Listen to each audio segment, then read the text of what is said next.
Bangladesh Myanmar জলসীমায় ৫টি দ্বীপে সক্রিয় রোহিঙ্গাদের ৪টি সশস্ত্র গ্রুপ এপার থেকে গিয়ে তারা যুদ্ধে জড়াচ্ছে আরাকান আর্মির সাথে। সাম্প্রতিক সময়ে সংঘর্ষ মাত্রাতিরিক্ত বাড়ায় আতঙ্কে দিন কাটছে টেকনাফের বাসিন্দাদের।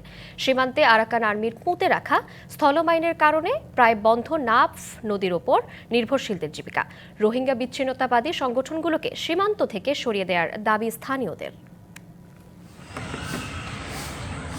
কয়েক বছর ধরে চলা গৃহযুদ্ধে নাকাল মিয়ানমার। বাংলাদেশ লাগোয়া রাখাইনের সংঘর্ষ নিত্যদিনের ঘটনা। টেকনাফ সীমান্ত এলাকায় রোহিঙ্গাদের কয়েকটি গোষ্ঠীর সাথে আরাকান আর্মির সংঘর্ষের মাত্রা বেড়েই চলেছে।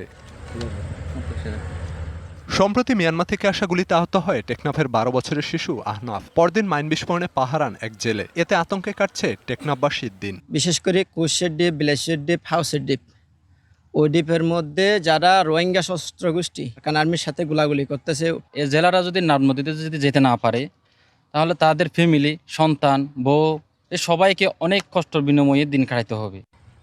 বাংলাদেশ মিয়ানমার জলসীমায় দ্বীপে অবস্থান করে রোহিঙ্গা সশস্ত্র সংগঠন নবী হোসেন গ্রুপ, আরএসও, এআরএ ও ইসলামী মাহাজ। সীমান্ত পাড়ি দিয়ে ওপারে গিয়ে তারা সংঘর্ষে জড়ায় আরাকান আর্মির সাথে। এরপর আবার চলে আসে দ্বীপে। ফজেট আছে না নাফ নদীর পাশে, ওই ফজেটের পাশে নাকি মাইন ফুটে রাখছে। বাংলাদেশের সরকারের অনুরোধ করি আমরা যে বর্মায়া রোহিঙ্গা যার নাকি আমাদের বেরিবানের অভাসের জন্য নাকি বসবাস করি না পারে।